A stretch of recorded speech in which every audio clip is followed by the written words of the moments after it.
Every city has its own story and its own kind of creativity. And here in San Fernando, that creativity lives in the places and people na nadadaanan natin araw-araw It's the little things, the quiet details. na nakatutulong din sa pag-shape ng artistry, culture at heritage sa ating creative city. Ako ay isang Fernanda. Ano ko ay San Fernando? Iniimbitahan namin kayo to be with us and feel the life of City of San Fernando, La Union. Not just through a camera, but through a lens that celebrates creativity.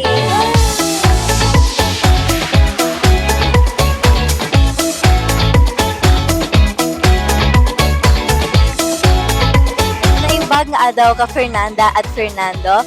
Time check, it's 7 a.m. in the morning. Maaga tayo nagising dahil marami tayong mga gagawin ngayong araw. Idadala ko kayo sa syudad na puno ng kwento, kultura, at sining. Pero, hindi ko lang kayo basta idadala at ipapakita ang San Fernando, La Union. Dahil I will let you experience the life of San Fernando, feel the rhythm and spirit of our creative city that flows through the stars that we meet along the way. Pero hindi lang tayo mag-isa dahil may kasama din tayo para hindi tayo lonely. Hi! Hi, I'm Jeff. Nakasama niyong pumahanep. Ay, na.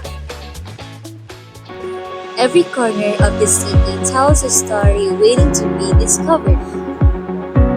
And here's one of the city's landmarks, o sa madaling salita, ang munisipyo ng San Fernando City, La Union.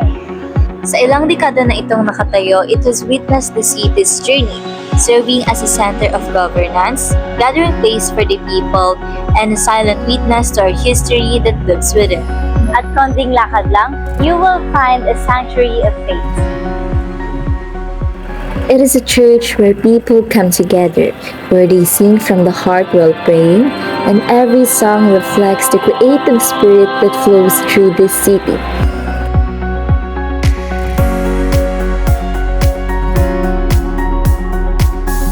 Dito naman sa plaza ng San Fernando, may mga estudyanteng chill lang. May sumasayaw, may mga nagtitinda, at may traffic enforcers na sanay sa galaw ng araw-araw. Lahat may kwento at sila ang bumubuo sa buhay din ng San Fernando. Alam niyo ba dito sa San Fernando, parang nasa canvas lang, where people, stories, and everyday life is part of what makes our city special. At art ang masasabi natin. Sa bawat kanto rin, may kulay at kwento. Mga murals dito nagawa ng mga local artists, which reminds us that art isn't hidden. It is created in the places that people gather. Yung creativity na yan, hindi mo lang makikita sa museum dahil nandito rin sa kalye, sa plaza, o di kaya naman sa mall. Nandito kami sa La Union Books and Arts Exhibit!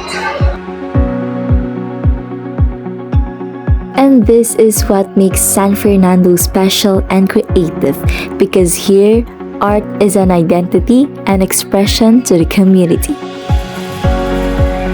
And just when we thought our day was ending, San Fernando had one more celebration to share with us.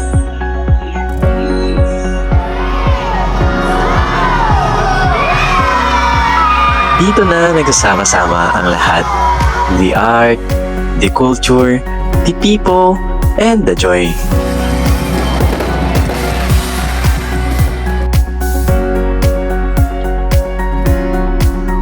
So, ayan, lahat ng mga pinakita namin is part of what makes our city special and creative. From everyday life to grand celebrations. tama. Kahit normal o ordinaryong moments man yan, kapag pinagkaisa, yun mismo ang bumubuo sa kwento ng syudad. And salamat sa pagsama sa amin. If you enjoy being with us, sharing our beloved creative city of San Fernando, La Union, just like Share and subscribe at samahan nyo kami sa mga susunod na vlog namin, ha?